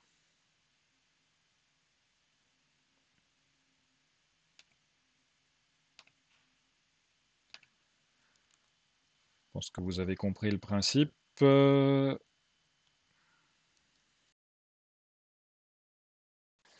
les gens se sont dit que bah, une fois qu'on a un générateur qui fonctionne bien, on a un GAN qui fonctionne bien, donc le GAN, vous avez le générateur plus le discriminateur, les gens se sont dit, ben, donc votre GAN, il est capable de transformer des données dans un sens vers des données cibles. Les gens se sont dit, ben, on va faire la même chose, mais dans l'autre sens. Donc on va avoir quelque chose qui a été appelé cycle GAN. Donc vous avez deux GAN, un qui transforme les données de A vers B et l'autre qui transforme les données de B vers A. Donc après, le genre d'application qu'on peut avoir, c'est que par exemple, vous avez un réseau qui a été entraîné à transformer des zébrures en une texture de cheval, et puis le réseau inverse qui lui est entraîné à transformer des textures de cheval vers des zébrures. Bon, là, l'application est un petit peu ludique. Après, imaginez plus ce côté-là, si vous scotez un petit peu dans les deux sens, vous avez les deux réseaux qui sont entraînés en parallèle, donc les quatre réseaux, parce que vous avez deux générateurs et puis deux discriminateurs qui sont entraînés tous en même temps, puis qui vous permettent de passer d'un espace de données vers un autre et de revenir dans l'autre sens. Alors ça, tiens, bah ça c'est un petit exemple de GAN aussi que vous pouvez aller regarder. On peut aller essayer la démo. Je vais cliquer si ça s'ouvre.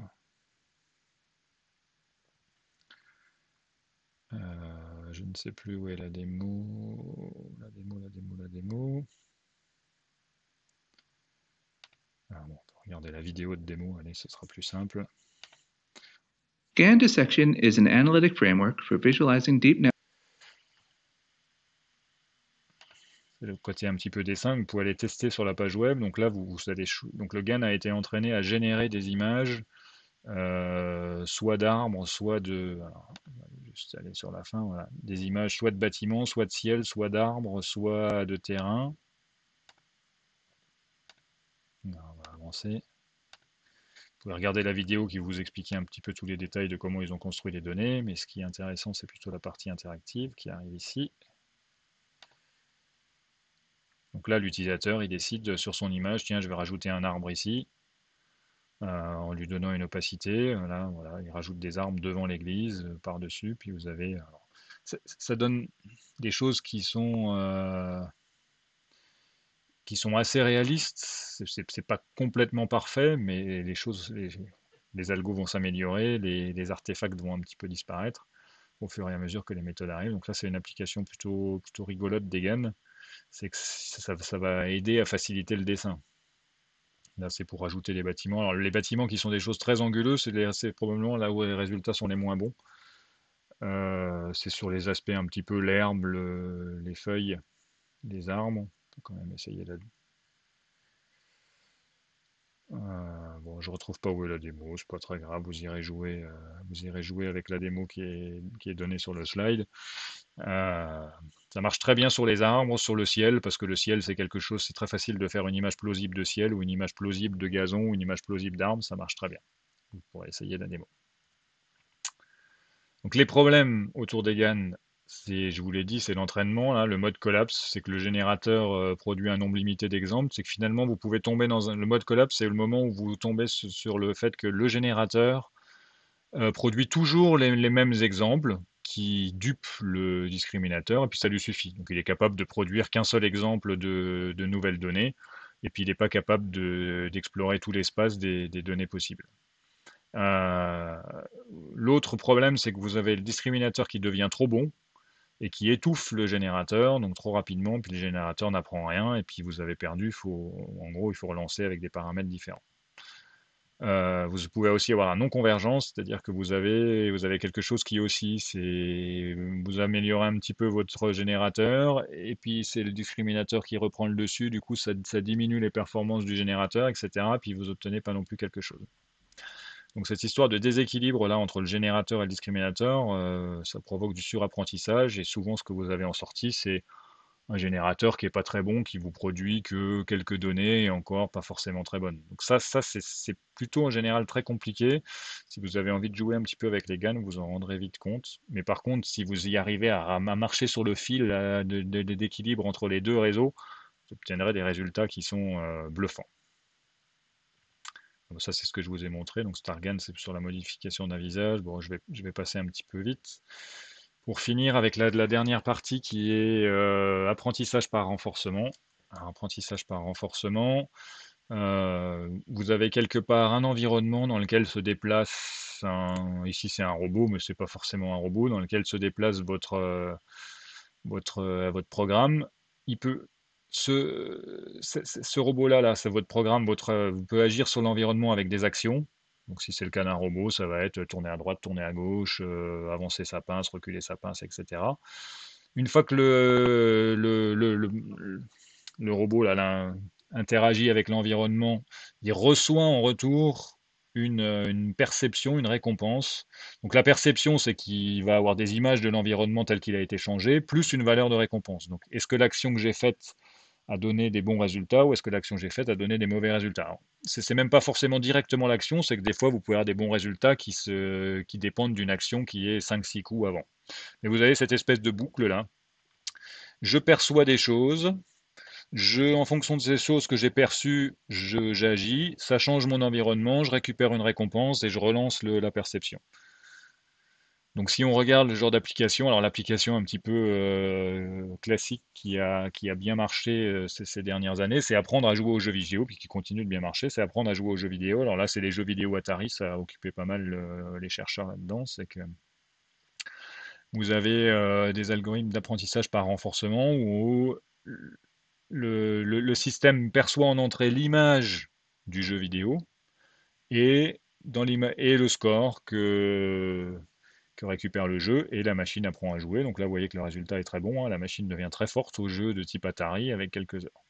Ça peut s'appliquer aussi sur des aspects pronostics, hein, économie, sport, sur les aspects recommandations. C'est qu'en gros, quand vous choisissez un article dans votre panier, il va vous recommander d'autres articles. Ça peut se faire par renforcement parce que vous avez juste l'info. À la fin, la personne a acheté l'article. Ça veut dire que ça lui a plu. À la fin, la personne n'a pas acheté l'article ou elle l'a vidé de son panier. Ou elle a juste vu la page et elle l'a vidé de son panier. Donc en gros, l'information de est-ce que c'est bon ou pas bon, le site web, il l'a avec est-ce que j'ai un achat ou pas d'achat à la fin sur mon article. Il y a des choses aussi sur les véhicules autonomes qui sont les grosses applications de l'apprentissage par renforcement. C'est que vous vous doutez bien que sur les véhicules autonomes, on ne peut pas avoir des milliers de jeux de données, donc on fait tourner ça dans des simulateurs. Et le simulateur, c'est comme un mini-jeu. Finalement, c'est comme apprendre à jouer dans un jeu de voiture. C'est que la voiture apprend à rester sur la route et à pas sortir de la route, à pas écraser les piétons, à ne pas avoir de contravention. Et vous avez le renforcement qui est comme ça. La voiture survit aux jeux vidéo, le pilotage automatique de la voiture survit aux jeux vidéo de conduite de voiture, oui ou non. Les autres applications, alors qui commencent aussi à se faire, et alors je vous ai montré exprès cette vidéo parce que on peut l'avoir dans un site, donc en robotique, c'est l'application la plus flagrante de l'apprentissage par renforcement, c'est apprendre à produire un geste. Ça peut être fait dans un simulateur, donc vous avez un simulateur qui contient le robot et le robot apprend à saisir un objet, mais vous pouvez aussi avoir des fermes de robots. Alors Google ou les grosses universités aux États-Unis, elles ont des fermes avec 500 robots, et les robots essayent d'attraper un objet, et il y a une caméra qui filme, donc les données d'entrée, c'est la position du robot, la caméra qui filme est-ce que l'objet a été attrapé ou non, et puis après vous avez des centaines de robots qui essayent des dizaines de configurations. Avec l'apprentissage par renforcement, c'est finalement j'explore tout l'espace en ayant comme récompense ça s'est bien passé, ça s'est mal passé. Donc souvent c'est des algos qui sont beaucoup plus longs. C'est pas forcément au départ, ça existait bien avant le deep learning. On va voir juste que le deep learning permet de faciliter une des fonctions. Alors si on regarde un petit peu le détail de l'apprentissage par renforcement, c'est que vous avez donc ici dans un temps discret, donc vous avez un pas de temps, vous voulez savoir qu'est-ce que vous devez faire dans le pas de temps suivant. Vous êtes en train, votre robot est dans telle config, vous êtes en train de jouer à un jeu, vous voulez savoir est-ce que mon personnage doit aller à droite, à gauche, en haut, en bas. Donc ça c'est l'état. L'état c'est la configuration du jeu. Les actions c'est monter, descendre, aller à droite, aller à gauche. Dans le cas d'un robot c'est appliquer des forces sur un moteur. Les récompenses c'est mon personnage a augmenté son score dans le jeu ou mon personnage a baissé son score dans le jeu. Dans le cas du robot, souvent on n'a pas de récompense si ce n'est tout à la fin j'ai réussi à attraper l'objet. Donc là la récompense arrive très tardivement. Donc la fonction de récompense reste très proche de zéro. Alors on peut rajouter des fonctions de récompense intermédiaires qui sont la distance entre la pince et l'objet, qui peuvent éventuellement aider à ce que le robot rapproche sa pince de l'objet, mais à la fin, il va falloir que la pince soit tournée dans le bon sens, et donc il faut que le calcul de la fonction de récompense est très important pour que ces algos marchent. L'agent, il a son état, et il peut, à partir de son état, à partir de l'état de l'environnement, pardon, il va produire des actions. L'environnement, lui, il a comment agit le robot, comment est l'état de l'environnement, plus comment agit le robot, enfin comment agit l'algorithme, et ça produit un nouvel état, donc S de t plus 1, avec une nouvelle fonction de récompense R de t.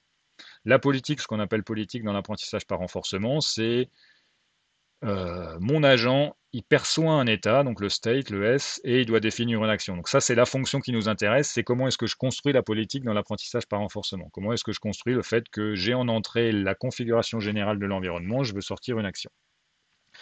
Les transitions et les récompenses ne dépendent que de l'état et de l'action précédente, donc ça s'appelle un processus markovien, mais peu importe pour ce qu'on est en train de faire là. Donc la politique, c'est l'ensemble d'associations qui associent une situation à une action. Ah, je suis dans tel état de mon jeu vidéo, ah, je vais faire telle action. Je vais aller me cacher, je vais aller attraper une, une trousse de soins pour me redonner de la vie, je vais attraper une nouvelle arme, je vais faire je sais pas quoi. Voilà, c'est l'action qui est à faire derrière. Ça peut être des actions très bas niveau, ça peut être aussi des actions un peu plus haut niveau.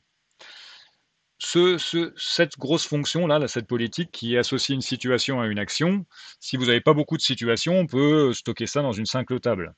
Si vous êtes en train de jouer à un jeu de morpion, vous avez les n configurations possibles, et pour les n configurations, vous décidez comment jouer, vous stockez tout ça dans une table, et puis l'algorithme, à chaque fois qu'il rencontre une nouvelle configuration, euh, soit il range j'ai joué ça, ça m'a fait gagner, j'ai joué ça, ça m'a fait perdre.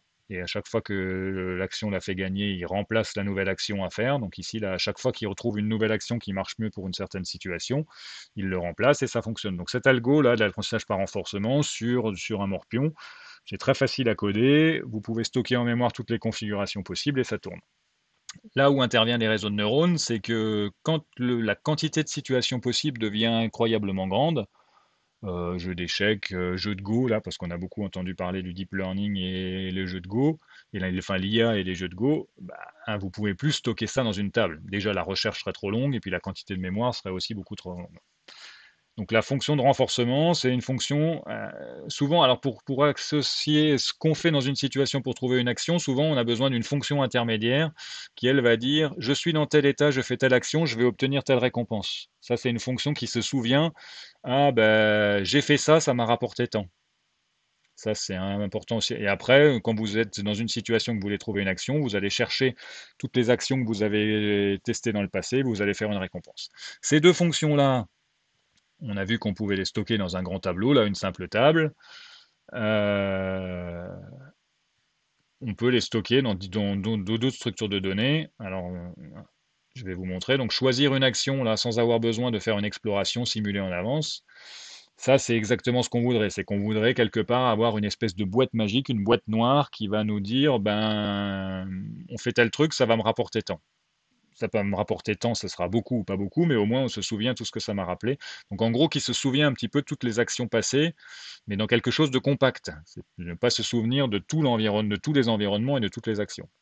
Alors ça peut être fait. Donc là, le jeu de Morpion, ça peut être fait avec un arbre et on se souvient de tout l'arbre. C'est ce que je vous ai dit tout à l'heure. Donc chaque fois qu'il arrive une nouvelle configuration, je la rentre dans mon arbre et je me dis ah tu avais telle configuration, j'ai fait ça, ça m'a rapporté tant. Et une fois que la simulation, le jeu a exploré l'arbre complet, eh ben on a toutes les informations, on a tous les coups possibles et l'arbre est rempli et maintenant je sais comment est-ce que je peux jouer. Ça marche bien dans le jeu de Morpion où des cas, des configurations possibles, il y en a une centaine, et puis du coup des coups possibles aussi une centaine, aucun problème. Maintenant, c'est ensuite là qu'intervient le.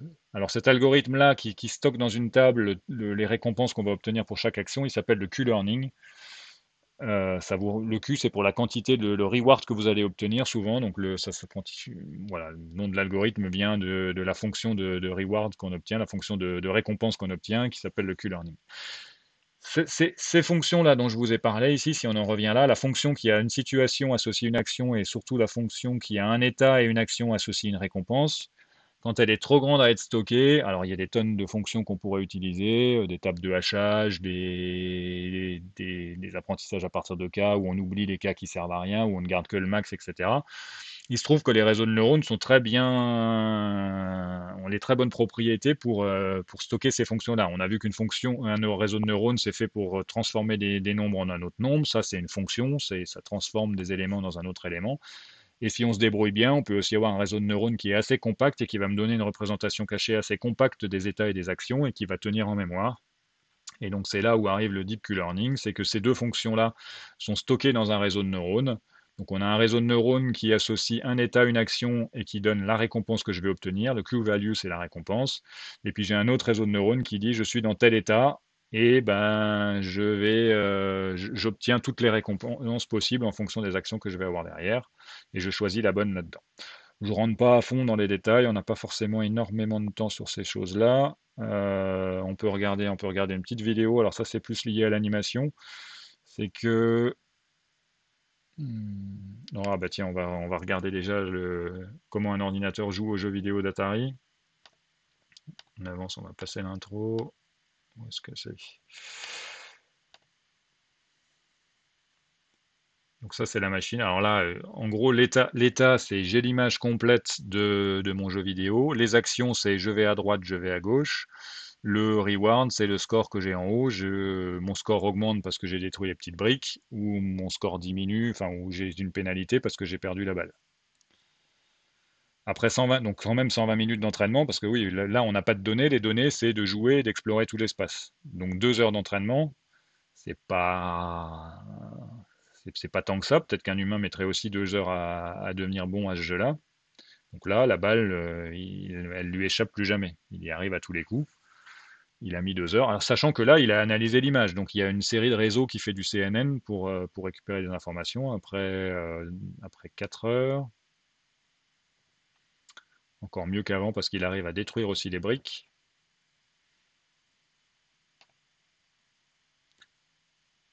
Il arrive un peu à orienter son élément pour aller de l'autre côté. Donc ça marche pas mal. Bon, ça marche sur un casse-briques, ça marche aussi sur d'autres choses. Ah bah je voulais vous montrer. Ah non, alors je voulais vous montrer une vidéo, mais elle n'est pas là-dedans. Alors il y a des choses qui sont un peu communes avec le cours d'animation. Euh,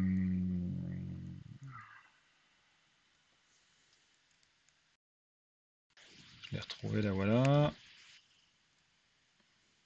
Donc ça, c'est un algorithme d'apprentissage par renforcement. Vous plongez votre personnage virtuel dans un moteur physique, c'est-à-dire que c'est un ragdoll, c'est une espèce de poupée désarticulée qui subit les actions de la physique. Si vous ne faites rien, le personnage tombe par terre et se casse la figure. Et l'objectif, c'est d'apprendre à donner les forces sur chacun des muscles pour faire bouger votre objet. Donc ça rejoint un petit peu les TP que vous faites avec Nicolas, les TP et les cours que vous faites avec Nicolas Prono, que vous avez fait en M1 et puis que vous allez refaire des éléments un peu plus avancés. Sauf que là, c'est de l'apprentissage par renforcement et du deep Q-learning.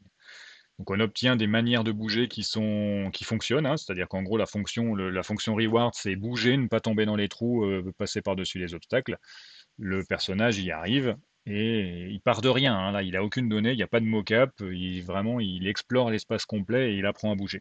Alors, on voit que là pour maintenir l'équilibre, il a des mouvements de bras qui lui font tenir l'équilibre, qu'il arrive à sauter en allongeant les jambes, qu'il arrive à passer par-dessus les obstacles. C'est pas montrable dans une application de jeu vidéo, c'est plus la propriété intellectuelle d'avoir exploré l'espace complet de tous les mouvements possibles pour avancer. Bon, des fois, il se casse la figure. Ça, c'est pas grave parce que dans l'apprentissage par renforcement, ça lui donne une note négative et puis ça le fait avancer, ça le fait apprendre, comme dans tous ces types d'algo. Il apprend aussi à se baisser, à passer par-dessus. Ça marche avec autre chose que des bipèdes, mais il faut relancer l'apprentissage depuis zéro.